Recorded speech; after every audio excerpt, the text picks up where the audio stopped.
Hello everyone and welcome to my Nexus-King Mythic guide. What I'll do is I'll go through the raid plan and what these markers signify and why you need them there and how we dealt with them, and then I'll go through phase 1, intermissions, phase 2 and phase 3, okay? We 4-healed this, and I think that it's probably easy to 4-heal or 3-heal now. Depends on what you want. If you want that extra bit of comfort, there's no real damage check on this anymore with the gear you've got, so you can just 4-heal it and it's fine, but equally, you can 3-heal it and it'll be a little bit quicker in B3. So either are fine, and it's up to you what you want to do, okay? So first things first, the entrance is at the bottom, okay? And these two marks here are where the two gates that you go to the platforms are going to be. Okay, so you can see those little sort of nubs and bicycle. So they're where you're going to be splitting the groups and going into your two platforms, okay? So what's important here is that we start tanking by blue, not by diamond at the bottom. So you start tanking by blue, and you'll take your first tank combo there. You'll then move towards moon slowly, taking your beheads in between. You have your spirits. You do the second tank combo on moon. Then you move towards purple with your beheads coming in between. You do your spirits. You take your third tank combo there. And then you will have your last set of spirits right after that into the next phase. Okay, so yeah, it's blue to moon to diamond, okay, and that's the rotation in that phase. So these are our stack points for the tank combo in each phase, right? It's very important that you bait the breaths that are going to be coming in from these positions. What we then do, and I'll show you obviously when we get there, is we move behind the marker. We sidestep one breath that will be coming straight at us, and then all of the others will miss us. Okay, so we stack there until we're baiting when the correct conqueror comes in that we need to get into, and then we move behind the marker. And we dodge all the breaths. We would have to sidestep one each time. Needless to say, if it's the second conqueror that you're getting in on your first tank, or whenever it's cast, you might not have to do the sidestep into it. It's only when it's the very first one that you genuinely have to sidestep. All the others will just come in too late otherwise, so you wouldn't have to if it was a later one. Anyway, let's have a look at the actual footage of it then. Okay, so you can see that everybody is baiting on blue. We're in the second circle. Great. It means that they're all going to go towards us at the top there, and they're not going to be in the bottom ring. So here you can see that the soak spawns and the breaths already start going off, so we can move. And then you can see that here is the one that we know we need to sidestep. I will be honest, normally it spawns first, so we're sidestepping it earlier, but everybody is aware there's going to be one sidestep needed. So there you go, you sidestep it. The tank combo carries on, okay? So let's go look at the second position. I'll do the ghosts and the tank combo afterwards, okay? Okay, so this time we're now on the second marker. We see we're all baiting above moon. It's the vanquish first this time, which means you're waiting till the third conqueror that comes in, or the third ability. So now we just chill for a bit, then we get in, and we'll be safe pretty much because it's the third ability. Just keep an eye out, but it should be a lot easier. They've removed the amount of beams, so it is a bit easier, okay? And then the last combo we'll look at is basically the same, okay? So here we are, we're at purple. This time it's the vanquish that comes in first, so they'll just be chilling for a little bit longer. This is my ones, they don't get in this one, they get into the third ability that happens. Here you go. In you get, just keep an eye around. This one should be easier to soak. You just need to make sure you move off of there quickly because dragons spawn. You do not want to get hit by a dragon because you'll get one shot, okay? So anywhere in the outer ring where you can see those dragons, if you're stood in it, they will hit you and can one-shot you basically, so don't stand there. So just a couple of clarifying points about this part. You're either going to have the conqueror on the first tank combo or the third tank combo, okay? That's where it will spawn and that's where you'll be doing it. So it'll either be the first thing that spawns or it'll be the third thing that spawns, okay? There could be a conqueror in 2 and 4, but you're not soaking those. That's for the tank that's going to solo them to do. As I said at the end of there, if you're in that secondary, that last line around the back when the dragons spawn, they'll auto you. So you really don't want to be there, okay? It does a lot of damage, so if you've got a personal, use it basically. And if you don't have a personal, maybe ask for an external or something like that, especially if you're a squishier class like an evoker or something along those lines, okay? Okay, so the new ability, the spirits, it's going to spawn out of you and it's going to be a little white guy. So you can see it spawns out of you. You can see where it's going towards. You have to look at it, let it go through you, and then you do not gain an extra stack. The way this ability works is every single time you soak a conqueror, you lose 1 stack of the Vengeful Oath, okay? And then for each stack of Vengeful Oath you don't have, you have to soak a spirit. So the first time you're in the conqueror and you go to the next point, you'll be soaking 1 spirit. The second time you're in the conqueror and you've then got rid of 2 stacks, you'll be soaking 2 spirits. The third time, and you get rid of all your stacks and you've got none, you'll be soaking 3 spirits. No point in showing you 1 and 2 realistically, so I'm just going to show you a ranged perspective and a melee perspective of soaking all 3 spirits, because it's the hardest part and it's the bit that you really need to nail. Okay, so let's have a look at that. Okay, so my point of view for the 3 spirits. So you'll see here, this is when number 1 is going to spawn. So that is number 1 that you need to track. Okay, and then number 2 is going to spawn. So we can see up here, this is where number 2 has spawned. And then 3 is just about to spawn just in front of me. Okay, so all 3 of them are out. I will say as 3 spawns, 1 goes off. So you could see there that it basically went off as 3 was spawning. So let's go through that again. So I'll just put it in super slow-mo. You can see number 1 goes through me, I'm looking at it. You can see number 2 goes through me and I'm looking at it. So that should be ideal. And then number 3 goes through me and I'm looking at it. Okay, so what's really important here is that as a melee, you just move yourself away to a position where you can see all 3 of your ads that have spawned. Okay, it doesn't matter. It does not matter about the boss. Don't hit the boss, get 3 of your ghosts. That's the most important thing. So move away from the boss, get into a position where you can see all 3 and then just note them and let them go through you, okay? So every single time that happened, I just pegged it away from the boss, looked at my 3, and then went back and did the boss stuff afterwards. Okay, so again, just a slow-mo of the range point of view. I'm not going to mark them this time because I want you to be able to look at the video and see where they are for yourself, so you can do that when you do it. So you can see number 1 is spawned, okay? And they've put their camera there already. Number 2 is spawned, number 3 is spawned, okay? And then 1 goes through them, the second one goes through them, and the third one goes through them, okay? Simple as that. As long as you position yourself away from the boss, it's nice and clear and easy. What can happen is 1 can spawn in front of the boss, but that's fine to deal with as long as you know it's there.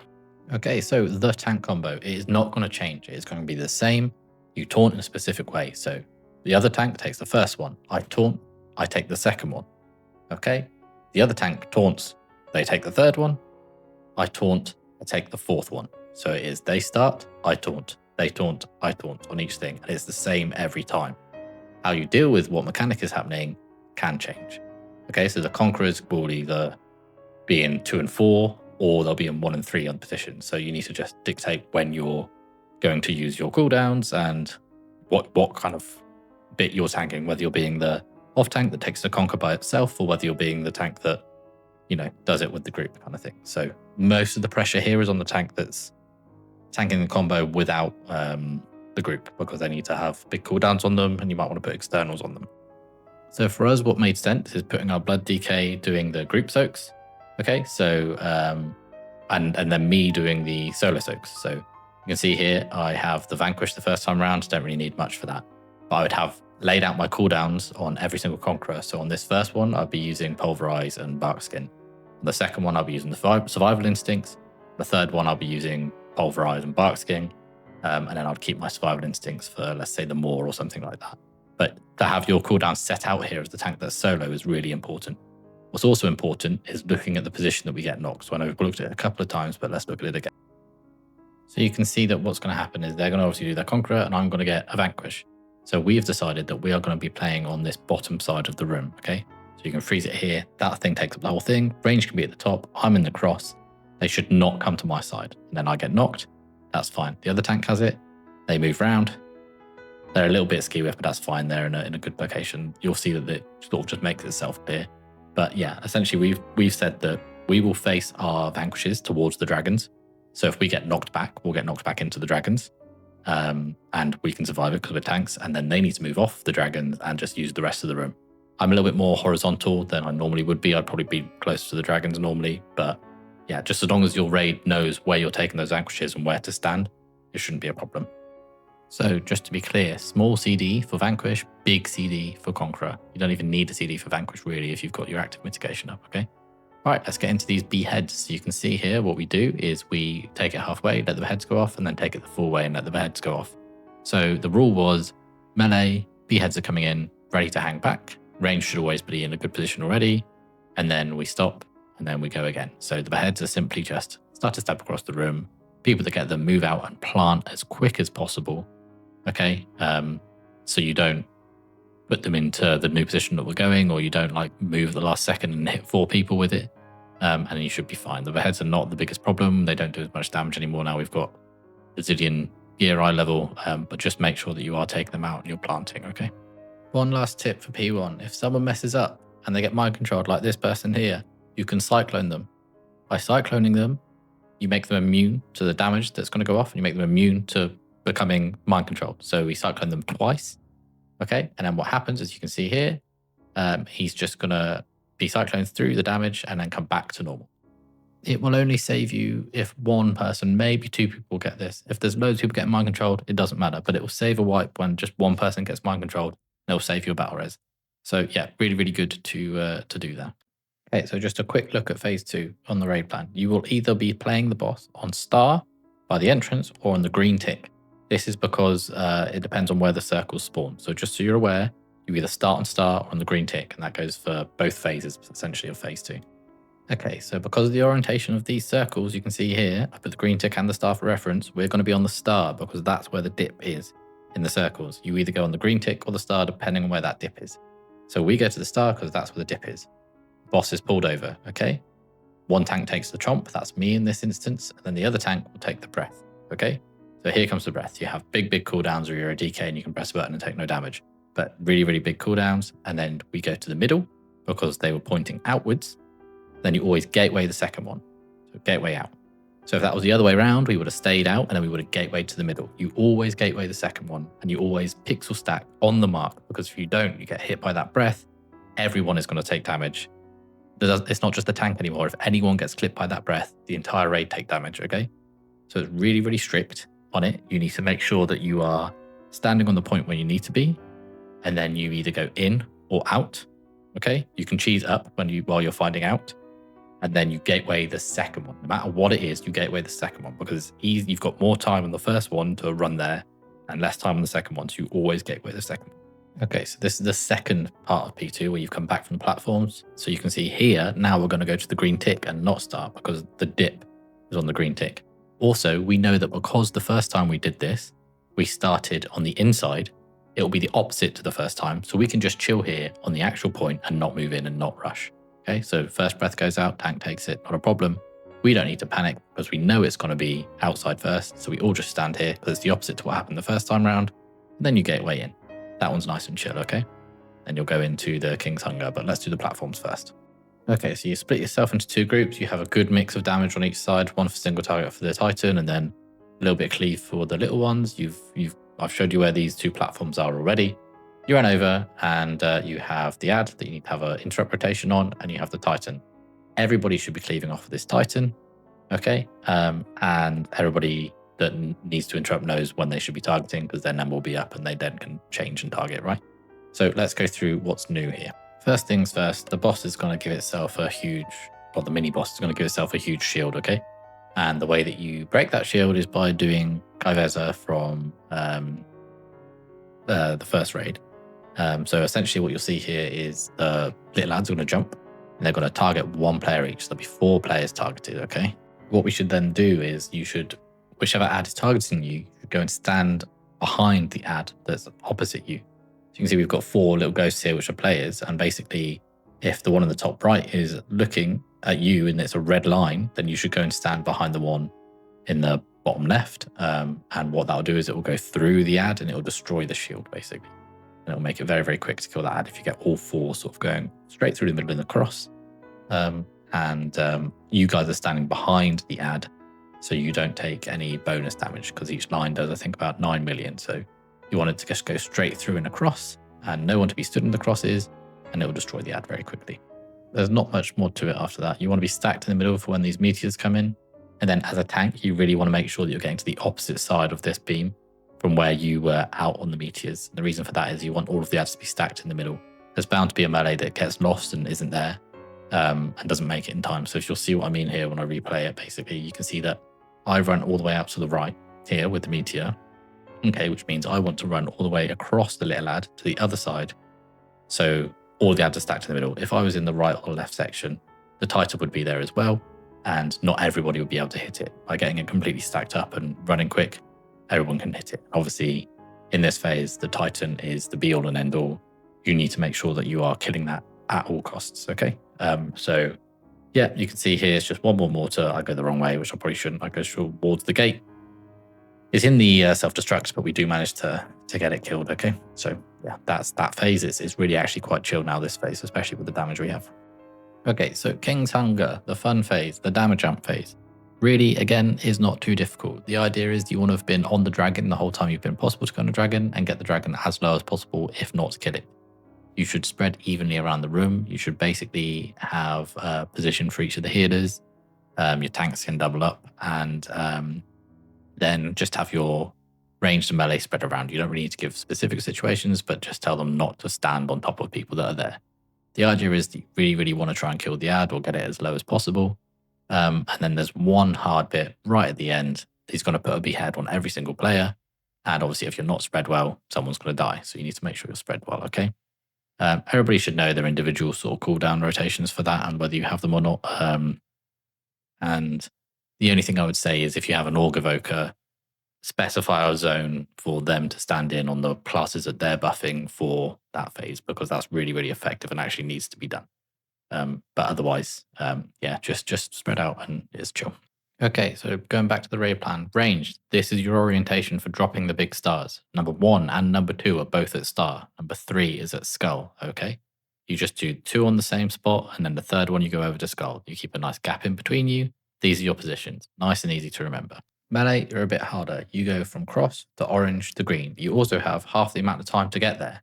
So you really need to be aware of where you are, where the boss is, where the stars are rotating, and how you're going to get to that place, okay? The tanks will always get it, and there'll always be the middle marks for the melee. And there'll be 2 melee that need to get there quick. So you need to be really thinking about it and switched on, okay? Let's go into what it looks like. So straight into the range. So you can see you get a nice little map that spawns that shows you where you should go. And you have a weak aura telling you drop on star. One of you are in the middle on star, one's to the left, one's to the right. There's a gap in between, okay? So they're not going to hit each other. Could be bigger, but that's fine. It goes off, you all get sucked in.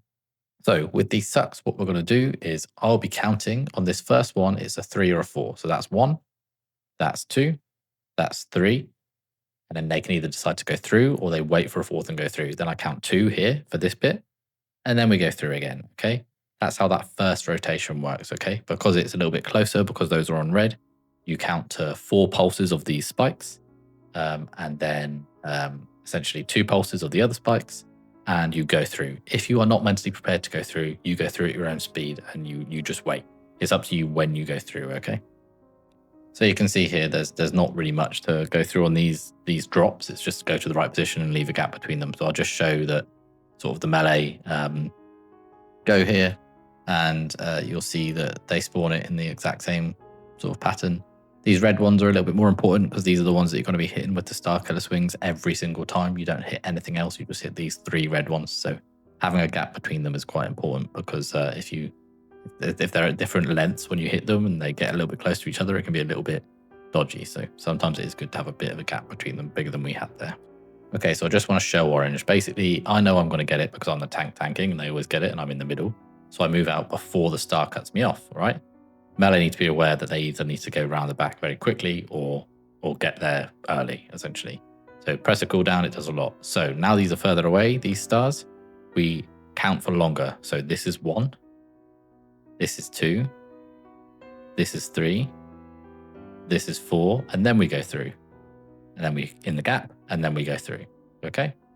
So you can count until a little bit longer if you want to. You can go to a 5th, I think, on the later ones, but just make sure you're doing it at a time that makes sense, okay? Okay, so finally, Star Killer Swing. So you can no longer blow up the stars. You need to hit these 3 stars rotating around red every time with your 3 people that get Star Killer Swing. And you need to have the tank in the middle every time, and then 2 players on either side, okay? And you can see here, what happens is I aim at the middle, these 2 players aim at either side. We'll go through how we did that, but it goes through, it hits, they move direction. Perfect, you get to keep playing. If you miss, if you hit 2 of the same one, it's over, okay? So that's how you need to do it. So just showing a player that's not tank get it. The way we did this is we called it, okay? And we were very clear which one we were going for, and we communicated, okay? And if we didn't communicate, it was the weak aura just leads to more mistakes. So we found just communicating is better. I'll go right. Okay, I'll go left. I'll go left. I'll go left. I'll go left. And you see how that works. It's very, very good, basically, with sorting out and not just trusting the weak aura, because I don't think it works as well. Okay, so that's pretty much the fight. The main the tips I can give on it are your damage isn't going to matter at the end of the day. So make sure that you are doing your ghosts effectively. Make sure that you're in the soak you need to. Make sure that you're sidestepping the beams you need to, and always using all your health stones, health pots, personals at any time you possibly can. Essentially, on these last phases, when you have people going out and doing the stars, give them externals. Use the externals. Don't just ignore them, and really, really bring a team that can communicate. It should obviously be your best players, but at the same time, if you've got people that are silent and aren't going to call out right left on the stars, then you can follow the weak aura. But I still think that arguably it's best to call out. It really worked for us. Don't be afraid to use hero on different phases. If you've got 1 dead or 2 dead, use hero on the platforms. If you've if you're going to get through P1 for the first time, and you need some help healing at the end of the phase, just pop hero. Like, just use it to get that progress that you need. Okay. Other than that, yeah, I would say you can 3 or 4 heal it. It depends on what you want and what your best players are. This fight is really all about just staying calm. Okay. But yeah, as always, a big thank you for watching. I'll be here with Mencius soon. And a big thank you to everyone who helps. It really does mean a lot. And good luck with your Nexus King kills. Okay. Thank you. Goodbye.